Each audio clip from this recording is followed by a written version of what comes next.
तुसीं सुन रहे हो radio India KRPA 1110 AM। Radio India पूरी दुनिया च सुनिया जा रहा है, पूरी कायनात च सुनिया जा रहा है। प्रोग्राम लोक अदालत अमरजीत चीमा 9 तो लैके 11 बजे तक पेश करता है जी।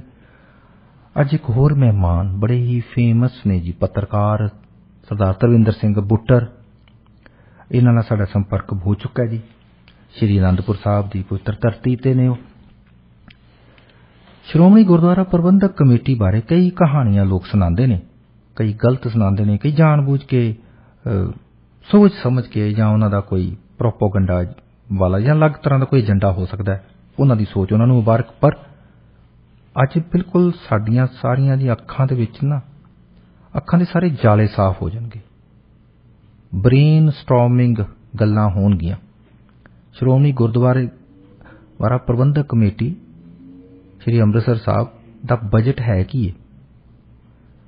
बुट्टर साहब, रेडियो इंडिया ते तुहाडा भरपूर स्वागत। सत श्री अकाल जी। सत श्री अकाल जी। सत श्री अकाल जी। बुट्टर साहब, बिल्कुल शॉर्ट नोटिस ते साडा तुहाडे नाल संपर्क बनिया। पहलां तां असीं तुहाडे धन्नवादी हां। SGPC बारे बजट दा जिहड़ा सिस्टम है, जरूर साडे श्रोतिਆਂ ਨੂੰ एक ਜਿਹੜੇ सधारण शब्दां ਨਾਲ समझाओ ताकि समझ जाण। जी बिल्कुल। श्रोमणी गुरुद्वारा प्रबंधक कमेटी जिहड़ी है जिहड़ा भारत दे संविधान तहत सिख गुरुद्वारा एक्ट 1925 के अनुसार काम करती है। ये भी सब नूं पता है कि इसकी जिहड़ी आ बॉडी वोटां दे नाल चुनी जाती है। हर 5 साल बाद वोटां होणियां चाहीदियां ने, पर कुछ राजनीतिक मंशियां कारण केंद्र सरकारां लंबा समा इन्हां दीयां इलैक्शन नहीं कराउंदियां। वो एक वखरा विषय है। पर श्रोमणी कमेटी अक्सर ही जिहड़ी है वो अपने बजट नूं लैके कई तरह के चर्चां दे जिहड़ी घिरी रहिंदी आ। कई बार आम ही जिहड़ा श्रोमणी कमेटी की कारगुजारी की आलोचना करदे आ कह लिया जाता कि श्रोमणी कमेटी का बजट भारत सरकार तो भी वध आ। कई लोग पंजाब सरकार तो भी वध कही जाते हैं, ते कई लोग ये भी कह लेंदे कि श्रोमणी कमेटी का इन्ना बजट आ कि वो पंजाब के सारे किसानां नूं करजा मुक्त कर सकदी आ। कुछ लोगों का भी विचार होंदा है कि श्रोमणी कमेटी के करजे दे बजट के नाल पंजाब के लोगों नूं जिहड़ा करजा मुक्त किया जा सकदा। पर ये गल जिहड़ी आ किन्नी क सच्चाई दे नेड़े आ, किन्नी क झूठ आ जां किन्नी क मिथ्या, इधर किसी ने भी मेरे ख्याल कदे जानने की कोशिश नहीं की कि श्रोमणी कमेटी का की है बजट हुंदा आ, किवें बनदा आ ते की खर्चे हुंदे आ। सो जे आपां शॉर्ट च गल कर लईए तो श्रोमणी कमेटी का बजट जिहड़ा आ वो पंजाब सरकार के बराबर होने संबंधी जिहड़ी एक मिथ बनी आ, ओहदी जे गल करिए ते पंजाब सरकार का 2021-22 का जिहड़ा सालाना बजट सीगा वो लगभग 1,68,015 करोड़ रुपए सी जी। ते पंजाब सरकार ते श्रोमणी कमेटी का बजट जिहड़ा 2022-23 का आ पास होया पिछले दिनी 988 करोड़ 15,53,000 रुपए।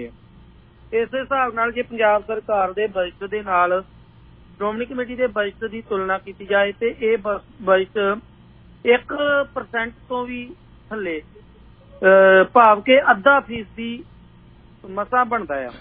पर बुट्टर साहब ये गल चलाई क्यों गई? मैं इसे करके चलाई किन्ना लोगों ने, वो विद्वान कहिंदे ने, मैं उन्होंने कई कहंदे असीं कई किताबां लिखियां ने, मैं उन्हां दी आवाज़ भी सुनी है, रेडियो ते सुनदा रहा, मैं खुद बड़ा हैरान सी। और इस गल दी क्लैरिटी तुसीं इस लेख च दित्ती, पहला तां असीं तुहाडे धन्नवादी हां। पर ये ਚੱਲਿਆ क्यों? ये लुधियाना नगर निगम दे तो भी घट जी चीमा साहब गल इदा है कि इस गल च भी दो रावां नहीं कि श्रोमणी गुरुद्वारा प्रबंधक कमेटी ने पिछले सालों जिस तरीके की कारगुजारी कार्ज प्रणाली अपना ली आ, ਉਹਦੇ ਵਿੱਚ राजनीतिक दखल कह लो ਜਾਂ इच्छा शक्ति की घाट कह लो कि श्रोमणी कमेटी कोई दी ਜਿਹੜੀ ਆ कारगुजारी तो सिख ਜਿਹੜੀ संगत आ ਜਾਂ सिख कौम आ ਉਹ संतुष्ट नहीं हैगी। ਤੇ लगातार श्रोमणी कमेटी के कामकाज प्रति लोगों के विच उदासीनता वधदी जा रही आ। इस दे दौरान कुछ गल्लां ਜਿਹੜੀਆਂ आ वो राजनीति तो भी प्रभावित होंदियां और कुछ सच्चियां भी होंदियां ਜਿਹੜੀਆਂ श्रोमणी कमेटी बारे आम तौर पर सुनन नूं मिलदियां। पर मैं इस गल का जवाब मेरे कोल भी है नहीं ते मैं भी हैरान आ कि ਜਿਹੜੀ गल ते चलो तत्थां ते आधारित होवे वो आलोचना करनी भी बनदी आ ते उस चीज़ का श्रोमणी कमेटी नूं नसीहत भी देनी जिहड़ी आ योग आ। पर जिहड़ी श्रोमणी कमेटी का बजट आ इहदे संबंधी ਚੰਗੇ ਵਿਦਵਾਨ, ਤੁਹਾਡੀ ਗੱਲ ਬਿਲਕੁਲ ਸਹੀ ਹੈ ਕਿ ਪੜ੍ਹੇ ਲਿਖੇ ਵਿਦਵਾਨ ਜਿਹੜੇ ਆ ਉਹ ਵੀ ਕਈ ਵਾਰ ਆਮ ਤੌਰ ਤੇ ਕਹਿ ਲੈਂਦੇ ਕਿ ਸ਼੍ਰੋਮਣੀ ਕਮੇਟੀ ਦਾ ਬਜਟ ਪੰਜਾਬ ਸਰਕਾਰ ਦੇ ਬਜਟ ਦੇ ਬਰਾਬਰ ਆ, ਪਰ ਮੈਨੂੰ ਇਸ ਗੱਲ ਦੀ ਮੇਰੀ ਸਮਝ ਤੋਂ ਪਰਾਂ ਆ ਗੱਲ ਕਿ ਇਹ ਇਸ ਤਰ੍ਹਾਂ ਉਹ ਇੰਨੀ ਕੱਚੀ ਗੱਲ ਕਿਵੇਂ ਕਰ ਲੈਂਦੇ ਆ। ਤੇ ਕਿਉਂਕਿ ਜੇ ਅੰਕੜਿਆਂ ਦੇ ਨਾਲ ਜਿਵੇਂ ਅਸੀਂ ਗੱਲ ਕੀਤੀ ਆ ਕਿ ਲੁਧਿਆਣੇ ਦੇ ਨਗਰ ਨਿਗਮ ਦੇ ਜਿਹੜੇ ਬਜਟ ਤੋਂ ਵੀ ਘੱਟ ਆ, ਔਰ ਤੁਸੀਂ ਹੈਰਾਨ ਹੋਵੋਗੇ ਕਿ ਪਿਛਲੇ ਦਿਨੀ ਜਿਹੜੀ ਪੰਜਾਬ ਸਰਕਾਰ ਬਣੀ ਹੈ ਨਵੀਂ, ਉਹਨਾਂ ਨੇ ਜਿਹੜਾ ਕਿਉਂਕਿ ਜਦੋਂ ਕੋਈ ਸਰਕਾਰ 5 ਸਾਲ ਬਾਅਦ ਬਣਦੀ ਆ ਤੇ ਉਹ ਉਸ ਵਾਰੀ ਤੋਂ ਫਰਵਰੀ ਮਾਰਚ ਦੇ ਵਿੱਚ ਸਰਕਾਰ ਬਣਦੀ ਆ ਤੇ ਉਸ ਸਾਲ ਤਕਰੀਬਨ ਜਿਹੜਾ ਬਜਟ 10 ਸਾਲ ਦਾ ਬਜਟ ਉਹ ਇੱਕਦਮ ਤਿਆਰ ਨਹੀਂ ਹੋ ਜਾਂਦਾ ਤੇ ਇਸ ਕਰਕੇ ਉਹ ਸਪਲੀਮੈਂਟਰੀ ਬਜਟ ਕਹਿ ਲਓ 3 ਮਹੀਨੇ ਦਾ ਬਜਟ ਪਾਸ ਹੁੰਦਾ ਆ। ਜੀ ਜੀ। ਸੋ ਮੈਂ ਗੱਲ ਕਰਾਂ ਕਿ ਜਿਹੜੀ ਪੰਜਾਬ ਸਰਕਾਰ ਦੀ ਜਿਹੜੀ ਹੈ ਨਾ ਆਬਕਾਰੀ ਨੀਤੀ, ਜਿਹੜੀ ਕਹਿ ਲਈਏ ਕਿ ਸ਼ਰਾਬ ਵੇਚ ਕੇ ਪੈਸੇ ਕਮਾਉਣ ਦੀ ਨੀਤੀ, ਜੀ ਜੀ, ਉਹ ਅਗਲੇ 3 ਮਹੀਨਿਆਂ ਲਈ ਜਿਹੜੀ ਇਹ ਨਵੀਂ ਸਰਕਾਰ ਨੇ ਮਿੱਥੀ ਆ। 3 ਮਹੀਨਿਆਂ ਦੇ ਵਿੱਚ ਉਹਨਾਂ ਨੇ ਘੱਟੋ ਘੱਟ ਜਿਹੜਾ ਗਰੰਟੀ ਮਾਲੀਆ ਕਰਾਉਣਾ ਆ ਸ਼ਰਾਬ ਤੋਂ 1440 ਕਰੋੜ ਉਹੀ ਬਣਦਾ ਆ। ਹਾਂਜੀ, ਸ਼੍ਰੋਮਣੀ ਕਮੇਟੀ ਦਾ ਬਜਟ 988 ਕਰੋੜ ਆ ਤੇ 3 ਮਹੀਨਿਆਂ 'ਚ ਪੰਜਾਬ ਸਰਕਾਰ ਨੇ ਮਾਲੀਆ ਜਿਹੜਾ ਸ਼ਰਾਬ ਵੇਚ ਕੇ ਇਕੱਠਾ ਕਰਨਾ ਉਹ ਸ਼੍ਰੋਮਣੀ ਕਮੇਟੀ ਤੋਂ ਸਮਝ ਲਓ ਵੀ 1.5 ਗੁਣਾ ਕਹਿ ਲਓ ਕਿ ਵਧਿਆ। ਸੋ ਇਹ ਹੈਰਾਨੀ ਹੁੰਦੀ ਆ ਕਿ ਲੋਕ ਸ਼ਰਾਬ ਪੀ ਕੇ ਇੱਕ ਸਮਾਜਿਕ ਬੁਰਾਈ ਜਿਹਨੂੰ ਅਸੀਂ ਮੰਨਦੇ ਆ, ਉਹਦੇ ਸ਼ਰਾਬ ਦੇ ਵਿੱਚ 1440 ਕਰੋੜ ਪੰਜਾਬ ਸਰਕਾਰ ਨੂੰ 3 ਮਹੀਨੇ ਦੇ ਵਿੱਚ ਮਾਲੀਆ ਹੀ ਦੇ ਦਿੰਦੇ ਆ।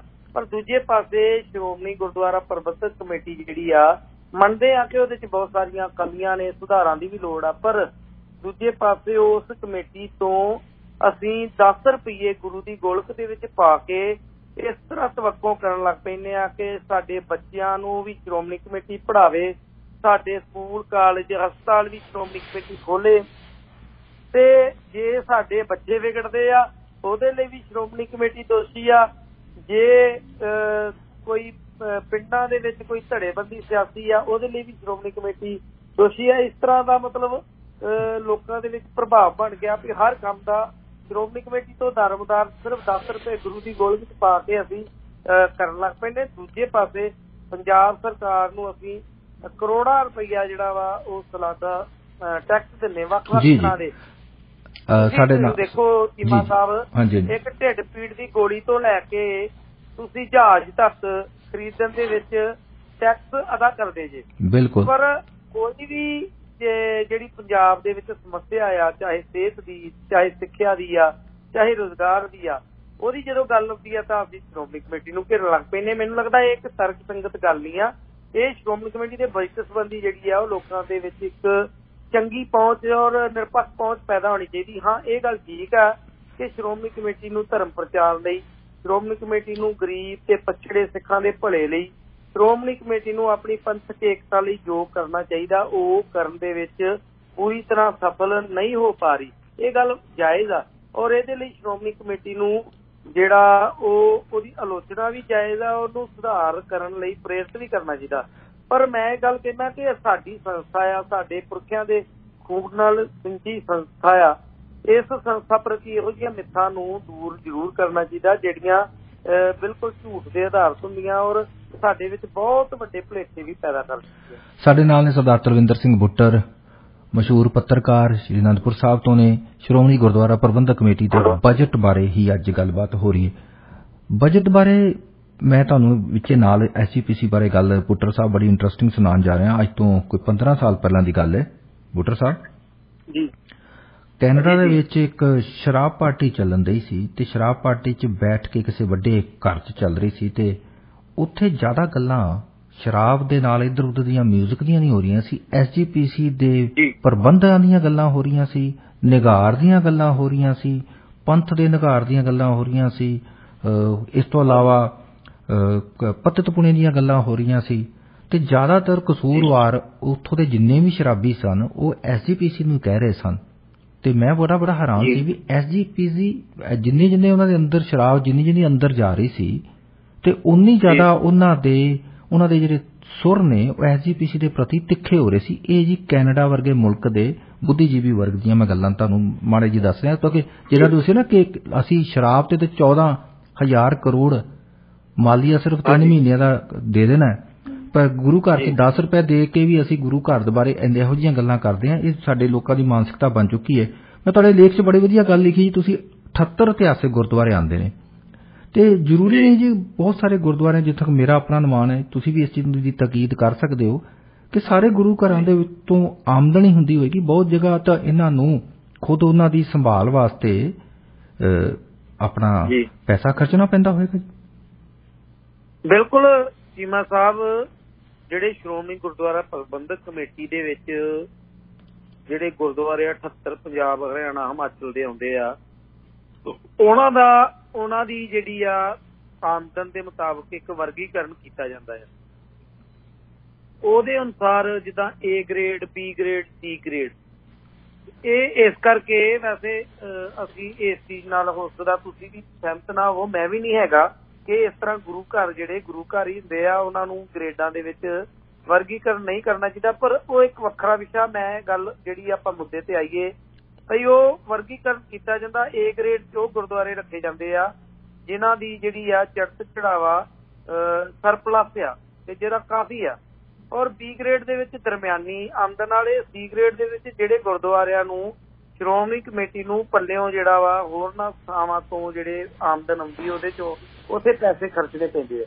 A ਗ੍ਰੇਡ ਤੇ ਮੋਟੀ ਗੱਲ ਕਰ ਲਈਏ, A ਗ੍ਰੇਡ 'ਚ ਦਰਬਾਰ ਸਾਹਿਬ ਅੰਮ੍ਰਿਤਸਰ, ਜਿਹਦੀ ਕਿ ਤਕਰੀਬਨ 8 ਕਰੋੜ ਰੁਪਇਆ ਔਸਤਨ ਮਹੀਨੇ ਦੀ ਜਿਹੜੀ ਆ ਜੜਤ ਆ, ਤਕਰੀਬਨ 100 ਕਰੋੜ ਬਣ ਜਾਂਦਾ ਸਾਲ ਦਾ। ਤੇ ਤਖਤ ਸ੍ਰੀ ਕੇਸਗੜ੍ਹ ਸਾਹਿਬ ਆਨੰਦਪੁਰ ਸਾਹਿਬ ਆ, ਗੁਰਦੁਆਰਾ ਦੁਖਨਿਵਾਰਨ ਸਾਹਿਬ ਪਟਿਆਲਾ, ਗੁਰਦੁਆਰਾ ਨਾਢਾ ਸਾਹਿਬ ਜਿਹੜਾ ਹੈਗਾ ਪੰਚਕੂਲਾ। ਇਸ ਤਰ੍ਹਾਂ ਮਤਲਬ ਕੁੱਲ ਮਿਲਾ ਕੇ ਤਕਰੀਬਨ ਮੈਨੂੰ ਲੱਗਦਾ 7-8 ਗੁਰਦੁਆਰੇ ਪੰਜਾਬ ਦੇ ਆ ਜਿਹੜੇ A ਗ੍ਰੇਡ 'ਚ ਆ। ਬਿਲਕੁਲ ਹਾਂਜੀ। ਉਸ ਤੋਂ ਬਾਅਦ ਜਿਹੜੇ B ਗ੍ਰੇਡ 'ਚ ਆ, ਫਿਰ C ਗ੍ਰੇਡ 'ਚ ਆ। ਉਹ ਤੁਹਾਡੀ ਗੱਲ ਬਿਲਕੁਲ ਦਰੁਸਤ ਆ ਕਿ ਬਹੁਤ ਸਾਰੇ ਗੁਰਦੁਆਰੇ ਜਿਹੜੇ ਆ ਸ਼੍ਰੋਮਣੀ ਕਮੇਟੀ ਦੇ, ਉਹ ਜਿਹੜੇ ਆ ਉਹਨਾਂ ਦੀ ਆਮਦਨ ਬਹੁਤ ਘੱਟ ਆ।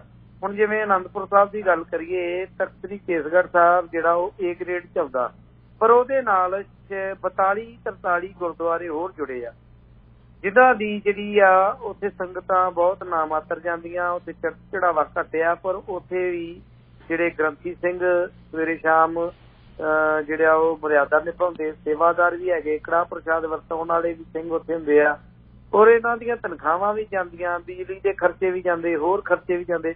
ਸੋ ਕਹਿਣ ਦਾ ਭਾਵ ਆ ਕਿ ਸ਼੍ਰੋਮਣੀ ਗੁਰਦੁਆਰਾ ਪ੍ਰਬੰਧਕ ਕਮੇਟੀ ਜਿਹੜੀ ਆ, ਸਭ ਤੋਂ ਪਹਿਲਾਂ ਤੇ ਇਹਦੇ ਬਜਟ ਸੰਬੰਧੀ ਇੱਕ ਭੁਲੇਖਾ ਬਹੁਤ ਵੱਡਾ ਦੂਰ ਕਰ ਲੈਣਾ ਚਾਹੀਦਾ ਕਿ ਇਹਦਾ ਬਜਟ ਨਿਰੋਲ ਮੁਨਾਫੇ ਤੇ ਆਧਾਰਿਤ ਨਹੀਂ ਹੁੰਦਾ।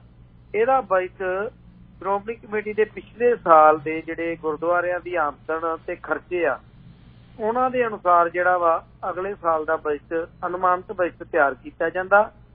ਉਹ ਅਨੁਮਾਨਿਤ ਬਜਟ ਹੋ ਸਕਦਾ ਕਿ ਉਸ ਤੋਂ ਆਮਦਨ ਵੱਧ ਵੀ ਹੋ ਜਾਏ, ਹੋ ਸਕਦਾ ਘੱਟ ਵੀ ਹੋ ਜਾਵੇ। ਅਗਲੇ ਸਾਲ ਜਦੋਂ ਨਵਾਂ ਅਗਲੇ ਸਾਲ ਦਾ ਬਜਟ ਪੇਸ਼ ਕਰਨਾ ਹੁੰਦਾ, ਉਸ ਵੇਲੇ ਉਹ ਪਿਛਲੇ ਸਾਲ ਦਾ ਬਜਟ ਜਿਹੜਾ ਉਹ ਸਪਲੀਮੈਂਟਰੀ ਬਜਟ ਪਾਸ ਹੁੰਦਾ। ਸੋ ਸਹੀ ਰੂਪ ਦੇ ਵਿੱਚ ਸ਼੍ਰੋਮਣੀ ਕਮੇਟੀ ਦਾ ਬਜਟ ਜਿਹੜਾ ਵਾ ਉਹ ਅਗਲੇ ਸਾਲ ਦੇ ਪੇਸ਼ ਹੋਣ ਵਾਲੇ ਬਜਟ ਵਿੱਚ ਪਿਛਲੇ ਸਾਲ ਦਾ ਬਜਟ ਪਾਸ ਹੁੰਦਾ। ਇਹ ਪੰਜਾਬ ਸਰਕਾਰ ਮੰਗਦੀ ਆ ਕਿ ਸਾਡੇ ਕੋਲ ਇੰਨੇ ਲੱਖ, ਇੰਨੇ ਕਰੋੜ, ਇੰਨੇ ਅਰਬ ਰੁਪਈਏ ਆ ਤੇ ਅਸੀਂ ਇਹਦੇ ਮੁਤਾਬਕ ਖਰਚਾ ਕਰਨਾ। ਉਹ ਪੈਸੇ ਆਉਣ ਦੀ ਸੰਭਾਵਨਾ ਤੇ ਆਧਾਰਿਤ ਜਿਹੜੇ ਆ ਉਹ ਬਜਟ ਨਿਰਧਾਰਿਤ ਕੀਤਾ ਜਾਂਦਾ ਹੈ। ਬਿਲਕੁਲ ਜੀ, ਇਹ ਇੱਕ ਬੜੀ ਵੱਡੀ ਜਿਹੜੀ ਆ ਇੱਕ ਸਪਸ਼ਟ ਗੱਲ ਜਿਹੜੀ ਹੋਣੀ ਜ਼ਰੂਰੀ ਹੈ। ਬੁੱਟਰ ਸਾਹਿਬ, ਜੇ ਅਸੀਂ ਦੱਖਣ ਭਾਰਤ ਦੇ ਮੰਦਿਰ ਜਿਹੜੇ ਬੜੇ ਫੇਮਸ ਨੇ, ਦੁਨੀਆ ਭਰ ਤੋਂ ਉੱਥੇ ਲੋਕ ਆਉਂਦੇ ਨੇ, ਚੜਾਵਾ ਸ਼ਾਇਦ ਬਹੁਤ ਜ਼ਿਆਦਾ ਹੈ। ਜਿਵੇਂ ਮੇਰੇ ਕੋਲ ਇਸ ਵਕਤ ਫਿਗਰ ਰੈਡੀ ਨਹੀਂ ਹੈ, ਪਰ ਜੇ ਦੇਖਿਆ ਜਾਵੇ ਤਾਂ ਹੋ ਸਕਦਾ ਕਿ ਸਾਡੀਆਂ ਇਹਨਾਂ ਸੰਸਥਾਵਾਂ ਦੇ ਮੁਕਾਬਲੇ ਬਹੁਤ ਜ਼ਿਆਦਾ ਹੋਵੇ। ਲੇਕਿਨ ਉਹਨਾਂ ਦਾ ਜਿਹੜਾ ਪ੍ਰਬੰਧ ਹੈ ਉਹ ਖੁਦ ਉੱਥੋਂ ਦੇ ਪ੍ਰਬੰਧਕ ਵੀ ਮੰਨਦੇ ਨੇ, ਉੱਥੋਂ ਦੇ ਭਗਤ ਵੀ ਮੰਨਦੇ ਨੇ, ਸ਼ਰਧਾਲੂ ਵੀ ਮੰਨਦੇ ਨੇ ਕਿ ਅਸੀਂ SGPC ਔਰ ਵੱਡਾ ਮੁਕਾਬਲਾ ਕਿਸੇ ਪਾਸੋਂ ਨਹੀਂ ਕਰ ਸਕਦੇ। ਉਹ ਸਾਡੀ ਤਾਰੀਫ ਕਰਦੇ ਨੇ। ਮੈਂ ਖੁਦ, ਤੁਸੀਂ ਵੈਸ਼ਨੋ ਦੇਵੀ ਵਾਲਾ ਜਿਹੜਾ ਗੌਰਮੈਂਟ ਨੇ ਅੰਡਰਟੇਕਿੰਗ ਕੀਤਾ ਹੈ, ਜਾਂ ਤੁਸੀਂ ਦੱਖਣ ਭਾਰਤ 'ਚ ਬਾਲਾ ਜੀ ਦਾ ਮੰਦਿਰ ਜਾਂ ਹੋਰ ਨੇ, ਜਾਂ ਪੂਰੀ ਵਾਲੇ ਪਾਸੇ ਚਲੇ ਜਾਓ, ਉਹਨਾਂ ਦੇ ਚੜਾਵੇ ਪਾਸਿਓਂ ਸ਼ਾਇਦ ਬਹੁਤ ਜ਼ਿਆਦਾ ਅੱਗੇ ਹੋਣਗੇ ਸ਼੍ਰੋਮਣੀ ਗੁਰਦੁਆਰਾ ਪ੍ਰਬੰਧਕ ਕਮੇਟੀ ਤੋਂ, ਲੇਕਿਨ ਉਹਨਾਂ ਦੇ ਪ੍ਰਬੰਧ ਜਾਂ ਉਹਨਾਂ ਦੇ ਅੱਗੋਂ ਜਿਹੜੇ ਕੀਤੇ ਨੇ ਉਹ ਇੰਨੇ ਵਧੀਆ ਨਹੀਂ। ਹਾਂ, ਇੱਕ ਗੱਲ ਮੈਂ ਨਾਲ ਹੋਰ ਐਡ ਕਰਨੀ ਚਾਹਾਂਗਾ। ਰਾਧਾ ਸਵਾਮੀਆਂ ਦੇ ਡੇਰੇ ਦੇ ਬਾਰੇ ਗੱਲਬਾਤ ਕੀਤੀ ਜਾਂਦੀ ਵੀ ਇਹਨਾਂ ਦਾ ਜਿਹੜਾ ਪ੍ਰਬੰਧ ਹੈ ਹਰ ਜਗ੍ਹਾ ਬੜਾ ਸਮੂਥਲੀ ਵਧੀਆ ਹੈ। ਕੀ ਇਹਨਾਂ ਦੇ ਵਿੱਚ ਸਾਡੇ ਕੋਈ ਨਾ ਕੋਈ ਤਾਂ ਫਰਕ ਹੋਏਗਾ ਨਾ, ਜਿਹਦਾ ਇਹਨਾਂ ਦਾ ਪ੍ਰਬੰਧ ਐਡਵਾਂਸ ਕਿਉਂ ਹੈ, ਵਧੀਆ ਕਿਉਂ ਲੱਗਦਾ ਦੇਖਣ ਨੂੰ, ਜਾਂ ਇਹ ਵੀ ਉਤੋਂ ਹੀ ਇੱਕ ਦਿਖਾਵਾ ਹੈ? ਚੀਮਾ ਸਾਹਿਬ, ਇੱਕ ਨਾ ਬੜੀ ਵੱਡੀ ਅਹਿਮ ਗੱਲ ਇਹ ਆ ਕਿ ਸਾਡੇ ਸਿੱਖਾਂ ਦੇ ਵਿੱਚ ਜਿਹੜੀ ਆ ਨਾ ਨੈਗੇਟਿਵਿਟੀ ਬਹੁਤ ਜ਼ਿਆਦਾ ਭਾਰੂ ਹੋ ਜੀ। ਸਾਡੀਆਂ ਚੰਗੀਆਂ ਰਵਾਇਤਾਂ, ਸਾਡੀਆਂ ਚੰਗੀਆਂ ਪਰੰਪਰਾਵਾਂ, ਸਾਡੇ ਪ੍ਰਬੰਧਾਂ ਦੇ ਚੰਗੇ ਜਿਹੜੇ ਪੱਖ ਨੇ ਉਹਨਾਂ ਨੂੰ ਅਸੀਂ ਬਿਲਕੁਲ ਨਜ਼ਰਅੰਦਾਜ਼ ਕਰਕੇ ਇਹ ਸਿੱਖਾਂ ਦਾ ਇੱਕ ਮਾਨਸਿਕਤਾ ਬਣ ਚੁੱਕੀ ਆ ਕਿ ਉਹਨਾਂ ਨੇ ਜੇ ਦਰਬਾਰ ਸਾਹਿਬ ਮੱਥਾ ਟੇਕਣ ਗਏ ਜਾਂ ਕਿਸੇ ਵੀ ਸ਼੍ਰੋਮਣੀ ਕਮੇਟੀ ਦੇ ਪ੍ਰਬੰਧ ਹੇਠਲੇ ਗੁਰਦੁਆਰੇ 'ਚ ਗਏ ਤਾਂ ਉਹਨਾਂ ਨੇ ਉੱਥੋਂ ਆ ਕੇ ਉੱਥੇ ਦੀਆਂ 2-4 ਬੁਰਾਈਆਂ ਦੀ ਜਿਹੜੀ ਚਰਚਾ ਜ਼ਰੂਰ ਕਰਨੀ ਸੀ। ਮੋਟਾ ਜਿਹਾ ਅਨੁਮਾਨ ਮੈਂ ਤੁਹਾਨੂੰ ਦੱਸਦਾ, ਆਮ ਹੀ ਪਿੰਡਾਂ ਦੇ ਵਿੱਚ ਜਦੋਂ ਜਾਂਦੇ ਆ, ਸੱਜਣ ਮਿੱਤਰ, ਭੈਣ ਭਰਾ, ਦੋਸਤ ਮਿੱਤਰ, ਰਿਸ਼ਤੇਦਾਰ ਮਿਲਦੇ ਆ ਤਾਂ ਉਹ ਅਕਸਰ ਹੀ ਕਈ ਗੱਲਾਂ ਇੱਕ ਚਰਚਾ ਕਰਨ ਲੱਗ ਪੈਂਦੇ ਜੀ ਅਸੀਂ ਗੁਰਦੁਆਰੇ ਮੱਥਾ ਟੇਕਣ ਗਏ, ਉੱਥੇ ਸੇਵਾਦਾਰਾਂ ਨੇ ਸਾਡੇ ਨਾਲ ਜਿਹੜਾ ਵਾ ਉਹ ਬੜੇ ਚੰਗਾ ਰਵੱਈਆ ਨਹੀਂ ਅਪਣਾਇਆ, ਹਾਂਜੀ, ਜਾਂ ਉਹਨਾਂ ਨੇ ਕੋਈ ਦੁਰਵਿਹਾਰ ਕੀਤਾ। ਕਈ ਵਾਰ ਇਹ ਇੱਥੋਂ ਤੱਕ ਹੁੰਦਾ ਕਿ ਥੋੜੇ ਦਿਨ ਪਹਿਲਾਂ ਹੀ ਇੱਕ ਸੱਜਣ ਮੈਨੂੰ ਮਿਲਿਆ, ਕਹਿੰਦਾ ਯਾਰ ਮਤਲਬ ਉਹਨੇ ਬੜਾ ਗਿਲਾ ਕੀਤਾ ਕਿ ਸ਼੍ਰੋਮਣੀ ਕਮੇਟੀ ਦੇ ਪ੍ਰਬੰਧ ਜਿਹੜੇ ਆ ਉਹ ਬੜੇ ਮਾੜੇ ਆ। ਅਸੀਂ ਮੱਥਾ ਟੇਕਣ ਗਏ ਸੀ ਹੋਲਾ ਮਹੱਲਾ ਤੇ ਅਨੰਦਪੁਰ ਸਾਹਿਬ, ਤੇ ਜਦੋਂ ਅਸੀਂ ਮੱਥਾ ਟੇਕਣ ਲੱਗੇ ਤੇ ਸੇਵਾਦਾਰ ਨਾ ਸਾਨੂੰ ਜਿਹੜਾ ਉਹ ਨਾਲ ਗਾਂਹ ਜਾਣ ਲਈ ਕਹੀ ਜਾ ਰਿਹਾ ਸੀ ਕਿ ਜੇ 2 ਮਿੰਟ ਕੋਈ ਅਰਦਾਸ ਕਰ ਲੇਗਾ ਖੜ ਕੇ ਜਾਂ ਕੋਈ ਉੱਥੇ ਸ਼ਰਧਾ ਨਾਲ ਨਤਮਸਤਕ ਹੋ ਜਾਏਗਾ, ਉਹਦੇ ਨਾਲ ਕੀ ਫਰਕ ਪੈਂਦਾ। ਜੇ ਮੈਂ ਫਰਕ ਦੀ ਗੱਲ ਕਰਦਾ, ਮੈਂ ਮਹਿਸੂਸ ਮਤਲਬ ਇਹ ਗੱਲ ਮੈਂ ਕਈ ਵਾਰ ਵੇਖੀ ਵੀ, ਅਨੁਭਵ ਵੀ ਕੀਤਾ ਆ ਕਿ ਅਸੀਂ ਆਮ ਤੌਰ ਤੇ ਸਮੁੱਚੇ ਸਮਾਜ ਦੀ ਵੀ ਗੱਲ ਕਰ ਲਈਏ, ਕੋਈ ਇੱਕ ਪੁਲਿਸ ਵਾਲਾ ਹੀ ਆ, ਉਹ ਡਿਊਟੀ ਕਰ ਰਿਹਾ ਸਵੇਰ ਤੋਂ ਲੈ ਕੇ ਸ਼ਾਮ ਤੱਕ ਚੌਂਕ ਖੜਾ, ਅਸੀਂ 7 ਹੀ ਕਹਿ ਦਿੰਦੇ ਆ ਕਿ ਉਹਦਾ ਜਿਹੜਾ ਰਵੱਈਆ ਬੜਾ ਕਰਖਤ ਆ ਜਾਂ ਉਹ ਬੜਾ ਰੁੱਖਾ ਬੋਲਿਆ ਜਾਂ ਗਲਤ ਬੋਲਿਆ, ਪਰ ਇੱਕ ਜਿਹੜਾ ਮਨੁੱਖੀ ਪੱਖ ਆ ਉਹ ਅਸੀਂ ਨਜ਼ਰਅੰਦਾਜ਼ ਕਰ ਦਿੰਦੇ ਆ ਕਿ ਉਹ ਜਦੋਂ ਚੌਂਕ ਤੇ ਖੜ ਕੇ ਇੱਕ ਪੁਲਿਸ ਵਾਲਾ ਡਿਊਟੀ ਦੇ ਰਿਹਾ ਆ, ਸਾਰਾ ਦਿਨ ਜੋ ਘੱਟਾ ਮਿੱਟੀ ਆ ਉਹਦੇ ਨਾਲ ਵੀ ਸਾਹਮਣਾ ਕਰ ਰਿਹਾ, ਮਾੜੇ ਚੰਗੇ ਲੋਕਾਂ ਦਾ ਵੀ ਸਾਹਮਣਾ ਕਰ ਰਿਹਾ, ਤਾਂ ਉਹ ਜਦੋਂ 12-13 ਘੰਟੇ ਬੰਦੇ ਨੂੰ ਇੱਕੋ ਤਾਂ ਖੜੇ ਹੋ ਕੇ ਬਾਰ-ਬਾਰ ਇੱਕੋ ਗੱਲ ਲੋਕਾਂ ਨੂੰ ਕਹਿਣੀ ਪਵੇ, ਤੁਸੀਂ ਆਪ ਸੋਚੋ ਕਿ ਉਹ ਬੰਦੇ ਦੀ ਮਾਨਸਿਕ ਸਥਿਤੀ ਕਿੱਦਾਂ ਦੀ ਹੋ ਗਈ ਹੋਏਗੀ। ਹੁਣ ਸ਼੍ਰੋਮਣੀ ਕਮੇਟੀ ਦੇ ਗੁਰਦੁਆਰਿਆਂ ਦੀ ਗੱਲ ਆਪਾਂ ਕਰ ਰਹੇ ਹਾਂ, ਹੁਣ ਉੱਥੇ ਸੇਵਾਦਾਰ ਖੜੇ ਆ, ਹੁਣ ਜੇ ਉਹ ਸੇਵਾਦਾਰ ਸੰਗਤ ਨੂੰ ਨਾ ਅੱਗੇ ਹੌਲੀ-ਹੌਲੀ ਤੋਰਨ ਮੱਥਾ ਟੇਕਣ ਤੋਂ, ਤਾਂ ਕੋਈ ਬੰਦਾ 5 ਮਿੰਟ ਲਾ ਲਏਗਾ, ਕੋਈ 2 ਮਿੰਟ, ਕੋਈ 10 ਮਿੰਟ ਵੀ ਲਾ ਲਏਗਾ, ਤੇ ਪਿੱਛੇ ਜਿਹੜੀ ਆ ਸੰਗਤ ਜਿਹੜੀ ਕਤਾਰਾਂ ਦੇ ਵਿੱਚ ਲੱਗੀ ਆ ਰਹੀ ਹੈ ਮੱਥਾ ਟੇਕਣ ਲਈ, ਤੁਸੀਂ ਆਪੇ ਅੰਦਾਜ਼ਾ ਲਾ ਲਓ ਕਿ ਉਹ ਸੰਗਤ ਦਾ ਫਿਰ ਕੀ ਬਣੇਗਾ ਤੇ ਕਿੰਨਾ ਟਾਈਮ ਲੱਗੇਗਾ ਮੱਥਾ ਟੇਕਣ ਲਈ, ਜੇਕਰ ਸੇਵਾਦਾਰ ਨਾਲੋਂ ਨਾਲ ਜਿਹੜੇ ਉਹ ਆਵਾਜਾਈ ਨੂੰ ਸੁਚਾਰੂ ਕਰਨ ਲਈ ਸੰਗਤਾਂ ਨੂੰ ਜਿਹੜੀ ਆ ਉਹ ਗਾਈਡੈਂਸ ਜਾਂ ਉਹਨਾਂ ਨੂੰ ਦਿਸ਼ਾ ਨਿਰਦੇਸ਼ ਨਾ ਦਿੰਦੇ ਹੋਣ।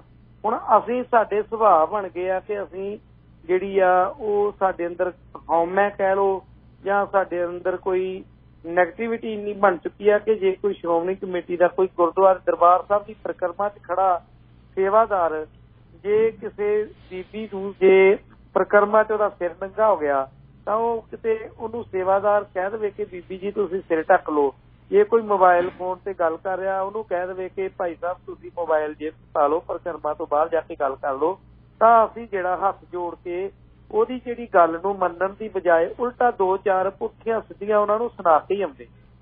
ਹੁਣ ਇਹ ਜਿਹੜਾ ਵਰਤਾਰਾ ਆ, ਜੇ ਇਸ ਨੂੰ ਦੇਖਿਆ ਜਾਵੇ, ਜੇ ਇਹਨੂੰ ਮਹਿਸੂਸ ਕੀਤਾ ਜਾਵੇ ਇੱਕ ਮਨੁੱਖੀ ਪੱਖ ਤੋਂ, ਤੁਸੀਂ ਆਪ ਚੀਮਾ ਸਾਹਿਬ ਸਿਆਣੇ, ਜੇ ਕਿਸੇ ਵੀ ਸਥਾਨ ਦੀ ਮਰਿਆਦਾ ਜਿਹੜੀ ਆ ਉਹ ਜੇ ਬਹਾਲ ਹੀ ਨਾ ਰਹੇਗੀ ਤਾਂ ਫਿਰ ਉਸ ਸਥਾਨ ਦੀ ਜਿਹੜੀ ਆ ਮਹੱਤਤਾ ਕਿਵੇਂ ਕਾਇਮ ਰਹਿ ਸਕਦੀ ਹੈ। ਜੇ ਹੁਣ ਦਰਬਾਰ ਸਾਹਿਬ ਜਾਂ ਗੁਰਦੁਆਰਾ ਸ਼੍ਰੋਮਣੀ ਕਮੇਟੀ ਦੇ ਪ੍ਰਬੰਧਾਂ ਹੇਠਲੇ ਗੁਰਦੁਆਰਿਆਂ ਦੇ ਵਿੱਚ ਉੱਥੇ ਸੇਵਾਦਾਰ ਡਿਊਟੀਆਂ ਦੇ ਰਹੇ, ਜੇ ਉਹ ਆਪਣੀ ਸੇਵਾ ਹੀ ਨਹੀਂ ਕਰਨਗੇ ਜਾਂ ਉਹ ਜਿਹੜੇ ਕੰਮ ਲਈ ਖੜੇ ਕੀਤੇ ਗਏ ਆ ਜੇ ਉਹ ਨਹੀਂ ਕਰਨਗੇ ਤੇ ਸੰਗਤਾਂ ਦੇ ਵਿੱਚ ਕਿੰਨੀ ਜ਼ਿਆਦਾ ਜਿਹੜੀ ਆ ਉਹ ਬੇਚੈਨੀ ਕਹਿ ਲਓ ਜਾਂ ਡਿਸਟਰਬੈਂਸ ਫੈਲ ਜੂਗੀ। ਜੇ ਮੱਥਾ ਟੇਕਣ ਦੀਆਂ ਕਤਾਰਾਂ ਲੱਗੀਆਂ, ਕੋਈ ਬੰਦਾ ਅੱਗੇ ਨਹੀਂ ਤੁਰ ਰਿਹਾ ਤਾਂ ਉਹ ਕਿੰਨੀਆਂ ਲੰਮੀਆਂ ਕਤਾਰਾਂ ਲੱਗ ਜਾਂਦੀਆਂ, ਬੱਚੇ, ਬੁੱਢੇ, ਬਜ਼ੁਰਗ, ਹਾਂਜੀ ਔਰਤਾਂ ਵੀ ਲਾਈਨਾਂ 'ਚ ਲੱਗੀਆਂ। ਸੋ ਕਹਿਣ ਦਾ ਭਾਵ ਮੇਰਾ ਇਹੀ ਹੈ ਕਿ ਜਿਹੜੀ ਆ ਆਪਾਂ ਗੱਲ ਕਰ ਰਹੇ ਸੀ ਰਾਧਾ ਸਵਾਮੀਆਂ ਦੀ, ਤੇ ਆਪਣੇ ਪੰਥ ਦੇ ਵਿੱਚ ਵੀ ਬਹੁਤ ਸੋਹਣੇ ਪੱਖ ਨੇ, ਸ਼੍ਰੋਮਣੀ ਕਮੇਟੀ ਦੇ ਵਿੱਚ ਬਹੁਤ ਸਾਰੀਆਂ ਘਾਟਾਂ ਕਮਜ਼ੋਰੀਆਂ ਹੁੰਦੀਆਂ ਆ, ਪਰ ਜਿਹੜੀ ਸਾਡੇ ਵੱਡ ਵਡੇਰਿਆਂ ਨੇ ਇਹ ਸੰਸਥਾ ਆਪਣੇ ਖੂਨ ਦੇ ਵਿੱਚੋਂ ਬਣਾਈ ਸੀਗੀ, ਇਹ ਸੰਸਥਾ ਦੀ ਜਿਹੜੀ ਜੇ ਅਹਿਮੀਅਤ ਵੇਖੀ ਜਾਵੇ, ਇੱਕ ਤੁਸੀਂ ਅੰਦਾਜ਼ਾ ਲਾਓ, ਸ਼੍ਰੋਮਣੀ ਗੁਰਦੁਆਰਾ ਪ੍ਰਬੰਧਕ ਕਮੇਟੀ ਸਾਰੇ ਸ਼੍ਰੋਮਣੀ ਜਿੰਨੇ ਵੀ ਇਤਿਹਾਸਕ ਗੁਰਧਾਮ ਆ ਸਾਡੇ ਪੰਜਾਬ ਦੇ, ਉਹਨਾਂ ਦੀ ਸੇਵਾ ਸੰਭਾਲ ਕਰਦੀ ਆ, ਔਰ ਸਾਰਿਆਂ ਗੁਰਧਾਮਾਂ ਦੀ ਗੁਰਦੁਆਰਿਆਂ ਦੀ ਇੱਕ ਤਾਰ ਮਰਿਆਦਾ ਆ। ਹੁਣ ਤੁਸੀਂ ਕਿਸੇ ਡੇਰੇ 'ਚ ਚੱਲ ਜਾਓ, ਸਾਡੇ ਸਿੱਖ ਧਰਮ ਨਾਲ ਸੰਬੰਧਿਤ ਤੁਸੀਂ ਡੇਰੇ 'ਚ ਚੱਲ ਜਾਓ, ਕਿਸੇ ਡੇਰੇ 'ਚ ਜਾਓ, ਉੱਥੇ ਲਿਖਿਆ ਹੁੰਦਾ ਕਿ ਇੱਥੇ ਚੌਥੇ ਪੌੜ ਵਾਲੇ ਜਿਹੜੇ ਆ ਉਹ ਇੱਥੇ ਲੰਗਰ 'ਚ ਨਹੀਂ ਬੈਠ ਸਕਦੇ। ਹਾਂਜੀ, ਕਿਸੇ ਡੇਰੇ ਦੇ ਵਿੱਚ ਅੰਮ੍ਰਿਤ ਦਾ ਬਾਟਾ ਜਿਹੜਾ ਸ਼ੂਦਰਾਂ ਨੂੰ ਵੱਖਰਾ ਛਕਾਇਆ ਜਾਂਦਾ। ਮੈਂ ਮਾਫੀ ਚਾਹੁੰਦਾ ਕਿ ਸ਼ੂਦਰ ਸ਼ਬਦ ਗੁਰਮਤਿ ਦੇ ਵਿੱਚ ਕੋਈ ਨਹੀਂ ਹੈਗਾ, ਪਰ ਇਹ ਜਿਹੜਾ ਪ੍ਰਚਲਿਤ ਪਰ ਵਰਗੀਕਰਨ ਤਾਂ ਹੈ ਹੀ, ਵਰਗੀਕਰਨ ਤਾਂ ਹੈ ਇਸ ਤਰ੍ਹਾਂ। ਹਾਂਜੀ, ਕਿਸੇ ਗੁਰਦੁਆਰੇ 'ਚ ਤੁਸੀਂ ਚੱਲ ਜਾਓ, ਉੱਥੇ ਜਿਹੜਾ ਵਾ ਆਪਣੀ ਤਰ੍ਹਾਂ ਦੀ ਮਰਿਆਦਾ ਆ। ਕਿਤੇ ਫੋਟੋਆਂ ਨੂੰ ਪੂਜੀ ਜਾਂਦੇ ਆ, ਕਿਤੇ ਸੰਤ ਮਹਾਤਮਾਵਾਂ ਦੀਆਂ ਕਮਰਿਆਂ ਦੇ ਵਿੱਚ ਰੱਖੀਆਂ ਖੜਾਵਾਂ ਨੂੰ ਮੱਥੇ ਟੇਕੀ ਜਾਂਦੇ ਆ। ਜੇ ਸ਼੍ਰੋਮਣੀ ਕਮੇਟੀ ਨਾ ਹੁੰਦੀ, ਤੁਸੀਂ ਅੰਦਾਜ਼ਾ ਲਾਓ ਕਿ ਦਰਬਾਰ ਸਾਹਿਬ ਦੇ ਵਿੱਚ ਕੀ ਹੁੰਦਾ, ਤਖ਼ਤ ਸ੍ਰੀ ਕੇਸਗੜ੍ਹ ਸਾਹਿਬ ਅਨੰਦਪੁਰ ਸਾਹਿਬ ਦੀ ਮਰਿਆਦਾ ਕੀ ਹੁੰਦੀ, ਤਖ਼ਤ ਸ੍ਰੀ ਦਮਦਮਾ ਸਾਹਿਬ ਤਲਵੰਡੀ ਸਾਹਿਬ ਸਾਬੋ ਦੇ ਵਿੱਚ ਉੱਥੇ ਵੀ ਕਿਸੇ ਸੰਤ ਮਹੰਤ ਨੇ ਆਪਣਾ ਡੇਰਾ ਲਾਇਆ ਹੋਣਾ ਸੀ।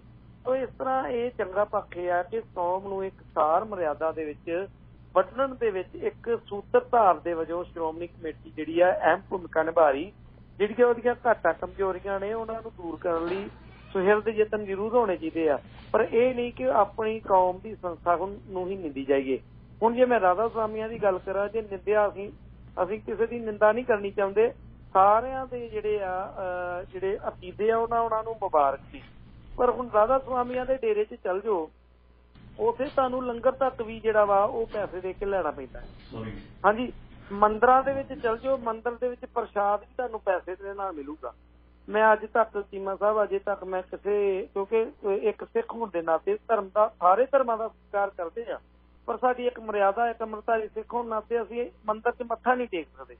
ਪਰ ਮੈਂ ਇੱਕ ਵਾਰ ਇੱਕ ਪੱਤਰਕਾਰ ਹੋਣ ਨਾਤੇ ਮੈਂ ਦੁਰਗਿਆਣਾ ਮੰਦਿਰ ਗਿਆ ਸੀਗਾ ਕੁਝ ਪੱਤਰਕਾਰਾਂ ਦੇ ਵਫਦ ਨਾਲ ਜੀ। ਉਹ ਪਹਿਲਾ ਪੱਤਰਕਾਰਾਂ ਦਾ ਵਫਦ ਆਇਆ, ਪਹਿਲਾਂ ਹਰਿਮੰਦਰ ਸਾਹਿਬ ਦਰਸ਼ਨ ਤੇ ਉੱਥੇ ਉਹਨਾਂ ਨੂੰ ਗੁਰਦੁਆਰਾ ਸਾਹਿਬ ਦੇ ਮੈਨੇਜਰ ਨੇ ਜਿਹੜਾ ਬਕਾਇਦਾ ਸਨਮਾਨਿਤ ਵੀ ਕੀਤਾ, ਇਕੱਲੇ ਪੱਤਰਕਾਰ ਨੂੰ ਉਹਨਾਂ ਨੂੰ ਵਧੀਆ ਭੋਜਨ ਛਕਾਇਆ ਲੰਗਰ ਹਾਲ ਦੇ ਵਿੱਚ ਬਿਠਾ ਕੇ।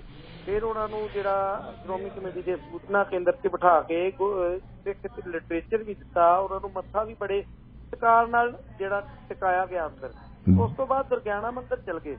ਮੈਂ ਤਾਂ ਪਹਿਲੀ ਵਾਰ ਗਿਆ ਸੀਗਾ, ਮੈਂ ਵੇਖ ਕੇ ਹੈਰਾਨ ਹੋ ਗਿਆ ਵੀ ਉੱਥੇ ਇੱਕ ਜਿਹੜੀ ਆ ਸਰੋਪਾ ਜਿਹੜੀ ਚੁੱਟੀ ਪਾਉਂਦੇ ਆ, ਉਹ ਸਿੱਖ ਹਿੰਦੂ ਧਰਮ ਦੇ ਵਿੱਚ ਇਸੇ ਤਰ੍ਹਾਂ ਦੀ ਆਸਥਾ ਚੁੱਟੀ ਦੀ, ਜਿਸ ਤਰ੍ਹਾਂ ਅਸੀਂ ਸਰੋਪੇ ਦਾ ਸਤਿਕਾਰ ਕਰਦੇ। ਪਰ ਉਹ ਸਰੋਪਾ, ਉਹ ਜਿਹੜਾ ਚੁੱਟੀ ਜਿਹੜੀ ਆ ਗਲ 'ਚ ਪਾਉਣ ਵਾਲੀ ਸਰੋਪੇ ਰੂਪ ਦੇ ਵਿੱਚ, ਉਹ ਵੀ ਤੁਹਾਨੂੰ 50-100 ਰੁਪਇਆ ਦੇਣ ਤੋਂ ਬਗੈਰ ਨਹੀਂ ਸੀ ਉੱਥੇ। ਜਿਹੜਾ ਪ੍ਰਸ਼ਾਦ ਲਿਆ ਉੱਥੇ ਉਹਨਾਂ ਦੇ ਪੱਤਰਕਾਰ ਵੀਰਾਂ ਨੇ ਜਾਂ ਜਿਹੜੇ ਸ਼ਰਧਾਲੂ ਜਿਹੜੇ ਜਾਂਦੇ, ਉਹ ਵੀ ਪੈਸਿਆਂ ਤੋਂ ਬਗੈਰ ਨਹੀਂ ਸੀ ਮਿਲਦਾ। ਮੰਦਿਰਾਂ ਦੇ ਵਿੱਚ ਪੁਜਾਰੀ ਹੁੰਦੇ ਆ, ਕੋਈ ਮੰਦਿਰ ਦੀ ਜਿਹੜੀ ਆ ਉਹਦੀ ਆਮਦਨ ਦਾ ਆਡਿਟ ਨਹੀਂ ਹੁੰਦਾ। ਕਿਸੇ ਮੰਦਿਰ ਦੀ ਜਿਹੜੀ ਉਹ ਆਮਦਨ ਆ, ਉਹਦੀ ਜਿਹੜੀ ਆ ਬਕਾਇਦਾ ਕੋਈ ਸਕਰੀਨਿੰਗ ਨਹੀਂ ਹੁੰਦੀ। ਸ਼੍ਰੋਮਣੀ ਕਮੇਟੀ ਦੇ ਵਿੱਚ ਹਰ ਇੱਕ ਗੁਰਦੁਆਰੇ ਦਾ ਬਕਾਇਦਾ ਜਿਹੜੀ ਆ ਆਡਿਟ ਹੁੰਦਾ ਆ, ਖਰਚੇ ਦਾ, ਆਮਦਨ ਦਾ ਨਿਰਧਾਰਤ ਅਧਿਕਾਰੀਆਂ ਦੀ ਹਾਜ਼ਰੀ ਦੇ ਵਿੱਚ ਸਾਡੇ ਗੋਲਕਾਂ ਖੋਲੀ ਜਾਂਦੀਆਂ ਆ। ਹੁਣ ਮੰਦਿਰ, ਤੁਸੀਂ ਕਿਸੇ ਚੀਮਾ ਸਾਹਿਬ ਕਿਸੇ ਮੰਦਿਰ ਦੀ ਕਦੇ ਖਬਰ ਸੁਣੀ ਕਿ ਫਲਾਣੇ ਮੰਦਿਰ ਦਾ ਪੁਜਾਰੀ ਨੇ ਇੰਨੇ ਲੱਖ ਹੜਪ ਲਿਆ, ਫਲਾਣੇ ਮੰਦਿਰ ਦੇ ਪੁਜਾਰੀ? ਪਰ ਇਹ ਐਸਜੀਪੀਸੀ ਬਾਰੇ ਮੈਂ ਆਖਰੀ ਸਵਾਲ ਹੀ ਪੁੱਛਣਾ ਸੀ। ਇਹ ਸਵਾਲ ਤੁਸੀਂ ਆਪ ਹੀ ਗੱਲ ਨੂੰ ਉਸੇ ਵੱਲ ਕਲੀਅਰ ਹੋ ਗਏ। ਹਮੇਸ਼ਾ ਇਹ ਕਿਹਾ ਜਾਂਦਾ, ਦੇਖੋ ਜੀ, ਇਹ ਤਾਂ ਜੀ ਵੱਡਾ ਕੋਈ ਲੀਡਰ ਹੈ, ਇਹ ਜੀ ਦੇ ਘਰ ਦੇ ਜਿਹੜਾ ਖਾਣਾ ਵੀ ਹੈ ਨਾ, ਭਾਵੇਂ ਕੋਈ ਵੱਡਾ ਜਿੰਨਾ ਮਰਜੀ ਪੰਜਾਬ 'ਚ ਬਹੁਤ ਰਿਚ ਲੋਕ ਰਹਿੰਦੇ ਨੇ, ਪੋਲੀਟਿਕਸ ਨਾਲ ਬਿਲੋਂਗ ਕਰਦਾ ਹੋਵੇ, ਸ਼੍ਰੋਮਣੀ ਅਕਾਲੀ ਦਲ ਨਾਲ ਬਿਲੋਂਗ ਕਰਦਾ, ਉਹਦੇ ਬਾਰੇ ਕਹਿਤਾ ਜੀ ਇਹਦੇ ਘਰ ਦਾ ਜੀ ਸਵੇਰੇ ਸ਼ਾਮ ਜੋ ਵੀ ਖਾਣਾ ਹੈ ਉਹ ਸਾਰਾ ਲੰਗਰ ਤੋਂ ਆ ਰਿਹਾ। ਪਹਿਲਾ ਇੱਕ ਆਰੋਪ, ਐਲੀਗੇਸ਼ਨ ਇਹ ਲਾਤਾ ਜਾਂਦਾ, ਔਰ ਇਹ ਦੇਖਣ ਨੂੰ ਸੁਣਨ ਨੂੰ ਬੜਾ ਔਡ ਲੱਗਦਾ, ਅਜੀਬ ਲੱਗਦਾ। ਹਕੀਕਤ ਏਦਾਂ ਨਹੀਂ ਹੁੰਦੀ, ਲੇਕਿਨ ਇਹ ਬਣਾਈ ਜਾਂਦੀ ਹੈ। ਇਹ ਕਿਉਂ ਬਣਾਈ ਜਾਂਦੀ ਹੈ? ਮੈਂ ਸਵਾਲ ਇਹ ਪੁੱਛਣਾ ਸੀ ਤੁਹਾਡੇ ਕੋਲ। ਸਮੱਸਿਆ ਬੜੀ ਤਲਖ ਹਕੀਕਤ ਆ। ਕੁਝ ਕਮੀਆਂ ਸਾਡੇ 'ਚ ਵੀ ਹੈਗੀਆਂ ਨੇ। ਸ਼੍ਰੋਮਣੀ ਕਮੇਟੀ 'ਚ ਜਿਸ ਤਰ੍ਹਾਂ ਸਿਆਸੀ ਦਖਲਅੰਦਾਜ਼ੀ ਹੈ ਨਾ, ਸ਼੍ਰੋਮਣੀ ਕਮੇਟੀ ਮੈਂਬਰ ਜਿਹੜਾ ਆ, ਉਹ ਜਦੋਂ ਸ਼੍ਰੋਮਣੀ ਕਮੇਟੀ ਦਾ ਗਠਨ ਕੀਤਾ ਗਿਆ ਸੀ, ਉਸ ਵੇਲੇ ਉਹਨਾਂ ਦੀ ਇੱਕ ਮਰਿਆਦਾ ਨਿਰਧਾਰਿਤ ਕੀਤੀ ਗਈ ਸੀ ਸ਼੍ਰੋਮਣੀ ਕਮੇਟੀ ਦਾ ਮੈਂਬਰ ਅੰਮ੍ਰਿਤਧਾਰੀ ਹੋਣਾ ਚਾਹੀਦਾ। ਸ਼੍ਰੋਮਣੀ ਕਮੇਟੀ ਦਾ ਮੈਂਬਰ 10 ਨੌਆਂ ਦੀ ਕਿਰਤ ਕਰਦਾ ਹੋਣਾ ਚਾਹੀਦਾ। ਸ਼੍ਰੋਮਣੀ ਕਮੇਟੀ ਦਾ ਮੈਂਬਰ ਜਿਹੜਾ ਆ ਉਹ ਆਪਣੀ ਕਿਰਤ ਵਿੱਚੋਂ ਦਸਵੰਧ ਕੱਢਦਾ ਹੋਣਾ ਚਾਹੀਦਾ। ਸ਼੍ਰੋਮਣੀ ਕਮੇਟੀ ਦਾ ਮੈਂਬਰ ਅੰਮ੍ਰਿਤ ਵੇਲੇ ਤੇ ਜਾਗਣ ਵਾਲਾ ਹੋਣਾ ਚਾਹੀਦਾ। ਸ਼੍ਰੋਮਣੀ ਕਮੇਟੀ ਦਾ ਮੈਂਬਰ ਜਿਹੜਾ ਵਾ ਉਹ ਇਮਾਨਦਾਰ ਤੇ ਸਮਰਪਿਤ ਹੋਣਾ ਚਾਹੀਦਾ। ਪਰ ਮੈਂ ਦੁੱਖ ਨਾਲ ਕਹਿਣਾ ਪੈ ਰਿਹਾ ਆ ਕਿ ਸ਼੍ਰੋਮਣੀ ਕਮੇਟੀ ਦੇ ਜਿਹੜੇ ਮੈਂਬਰ ਜਿਹੜੇ ਆ ਚੁਣੇ ਜਾ ਰਹੇ ਪਿਛਲੇ ਅਰਸਿਆਂ ਤੋਂ, ਉਹਦੇ ਵਿੱਚ ਮੈਨੂੰ ਲੱਗਦਾ ਕਿ ਜਿਹੜੀ ਇਹ ਗਠਨ ਵੇਲੇ ਜਿਹੜੇ 4-5 ਉਸ ਵੇਲੇ ਪੈਮਾਨੇ ਮਿੱਥੇ ਗਏ ਸਨ, ਸ਼ਾਇਦ 5% ਮੈਂਬਰ ਹੀ ਉਹਦੇ ਤੇ ਝੁਕਦੇ ਹੋਣਗੇ। ਜੀ ਜੀ ਹਾਂਜੀ, ਸ਼੍ਰੋਮਣੀ ਕਮੇਟੀ ਦੀ ਮੈਂਬਰੀ ਨੂੰ ਸਿਆਸਤ ਦੇ ਵਿੱਚ ਦਾਖਲ ਹੋਣ ਲਈ ਇੱਕ ਜਿਹੜਾ ਵਾ ਨਾ ਪਹਿਲੀ ਪੌੜੀ ਵਜੋਂ ਜਿਹੜਾ ਉਹ ਵਰਤਿਆ ਜਾਂਦਾ ਆ। ਅਕਸਰ ਹੀ ਜਿਹੜਾ ਅਕਾਲੀ ਲੀਡਰ ਸਿਆਸਤ 'ਚ ਸ਼ਾਮਲ ਹੋਣਾ ਚਾਹੁੰਦਾ ਹੋਵੇ ਤਾਂ ਉਹ ਸਭ ਤੋਂ ਪਹਿਲਾਂ ਸ਼੍ਰੋਮਣੀ ਕਮੇਟੀ ਦੀ ਇਲੈਕਸ਼ਨ ਲੜਦਾ ਹੈ, ਫਿਰ ਉਸ ਤੋਂ ਬਾਅਦ ਸਿਆਸਤ 'ਚ ਆਉਂਦਾ ਆ। ਸੋ ਇਸ ਤਰੀਕੇ ਦੇ ਨਾਲ ਉਹਨਾਂ ਦੀ ਰੁਚੀ ਜਿਹੜੀ ਆ ਧਰਮ ਪਾਸੇ ਨਹੀਂ ਹੁੰਦੀ, ਉਹਨਾਂ ਦੀਆਂ ਰੁਚੀਆਂ ਸਿਆਸੀ ਹੁੰਦੀਆਂ ਆ। ਜੇਕਰ ਧਰਮ ਦੇ ਸਾਡੇ ਸ਼੍ਰੋਮਣੀ ਕਮੇਟੀ ਦੇ ਨੁਮਾਇੰਦੇ ਨਿਰੋਲ ਧਾਰਮਿਕ ਹੋਣ, ਸਮਰਪਿਤ ਹੋਣ, ਤਾਂ ਮੈਨੂੰ ਲੱਗਦਾ ਇਹੋ ਜਿਹੀਆਂ ਜਿਹੜੀਆਂ ਮਿੱਥਾਂ ਜਿਹੜੀਆਂ ਨੇ ਉਹ ਲੋਕ ਨਾ ਹੀ ਕਿਸੇ ਨੂੰ ਬਣਾਉਣ ਦਾ ਮੌਕਾ ਮਿਲੇ ਤੇ ਨਾ ਹੀ ਸਾਨੂੰ ਸੁਣਨ ਦਾ ਮੌਕਾ ਮਿਲੇ। ਬੁੱਟਰ ਸਾਹਿਬ, ਹਾਂਜੀ ਬੁੱਟਰ ਸਾਹਿਬ, ਮੈਂ ਲੰਗਰ ਜਾਂਦਾ ਜਿਹੜਾ ਲੰਗਰ ਜਾਂਦਾ ਆ ਜਾਂ ਸੇਵਾਦਾਰ ਨੇ, ਇਹ ਕੁਝ ਹੱਦ ਤੱਕ ਸੱਚਾਈ ਵੀ ਆ ਕਿ ਸਾਡੇ ਸ਼੍ਰੋਮਣੀ ਕਮੇਟੀ ਦੇ ਕਈ ਮੈਂਬਰ ਇਹੋ ਜਿਹੇ ਵੀ ਹੈਗੇ ਆ ਕਿ ਜਿਹਨਾਂ ਦੇ ਘਰਾਂ ਦੇ ਵਿੱਚ ਸ਼੍ਰੋਮਣੀ ਕਮੇਟੀ ਦੇ ਸੇਵਾਦਾਰ ਜਿਹੜੇ ਆ ਉਹ ਰੋਟੀ ਬਣਾਉਣ ਲਈ ਲੱਗੇ ਹੋਏ, ਔਰ ਕਈਆਂ ਦਾ ਤਾਂ ਲੰਗਰ, ਇਹ ਗੱਲ ਸੱਚ ਦੇ ਨੇੜੇ ਆ ਕਿ ਸਾਰੇ ਨਹੀਂ ਹੁੰਦੇ। ਕੁਝ ਮੈਂਬਰਾਂ ਦਾ ਕਈ ਥਾਵਾਂ ਤੇ ਸੁਣਨ 'ਚ ਵੀ ਮਿਲਦਾ, ਵੇਖਣ 'ਚ ਵੀ ਮਿਲਦਾ ਕਿ ਉਹ ਲੰਗਰ ਤੱਕ ਜਿਹੜਾ ਵਾ ਉਹ ਨੇੜਲੇ ਗੁਰਦੁਆਰਿਆਂ ਤੇ ਹੁੰਦਾ। ਇਹ ਸੱਚਾਈ ਆ, ਪਰ ਇਹ 100% ਸੱਚਾਈ ਵੀ ਨਹੀਂ ਆ ਕਿਉਂਕਿ ਸਾਰੇ ਜਿਹੜੇ ਆ ਮੈਂਬਰਾਂ ਤੇ ਵੀ ਲਾਗੂ ਨਹੀਂ ਹੁੰਦਾ।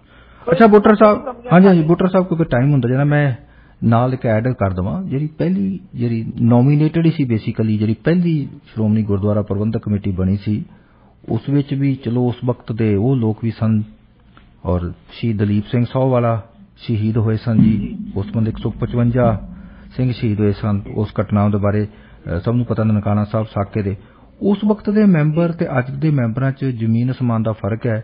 ਪਰ ਫਿਰ ਵੀ ਜੀ ਅੱਜ ਅਸੀਂ ਇਸ ਦੇ ਇਤਿਹਾਸ ਦੀਆਂ ਗੱਲਾਂ ਵੀ ਕਿਸੇ ਦਿਨ ਹੋਰ ਕਰਾਂਗੇ। ਪਰ ਬੁੱਟਰ ਸਾਹਿਬ, ਮੈਂ ਤੁਹਾਡਾ ਬਹੁਤ ਧੰਨਵਾਦੀ ਹਾਂ, ਸਾਡਾ ਰੇਡੀਓ ਇੰਡੀਆ, ਸਾਡਾ ਪੂਰਾ ਸਟਾਫ ਤੇ ਮੈਨੇਜਮੈਂਟ, ਕਿਉਂਕਿ ਤੁਸੀਂ ਅੱਜ ਬੜੇ ਵਿਸਤਾਰ ਨਾਲ ਖਾਸ ਕਰ SGPC ਬਾਰੇ ਉਹ ਤੱਥ ਦੱਸੇ ਜਿਹੜੇ ਸਾਡੇ ਬੁੱਧੀਜੀਵੀ ਵਰਗ ਜਾਣ ਬੂਝ ਕੇ ਉਹਨੂੰ ਲੁਕੋ ਕੇ ਰੱਖਦਾ ਤੇ ਨੈਗੇਟਿਵ ਪਾਰਟ ਜਿਹੜਾ ਜ਼ਿਆਦਾ ਉਭਾਰਦਾ, ਪੋਜ਼ਿਟਿਵ ਵਰਗ ਜਿਹੜਾ ਭਾਗ ਹੈ ਉਹ ਨਹੀਂ ਦੱਸਦਾ। ਬੁੱਟਰ ਸਾਹਿਬ, ਤੁਹਾਡਾ ਬਹੁਤ ਬਹੁਤ ਧੰਨਵਾਦ, ਸ਼ੁਕਰੀਆ। ਧੰਨਵਾਦ ਜੀ। ਮੈਂ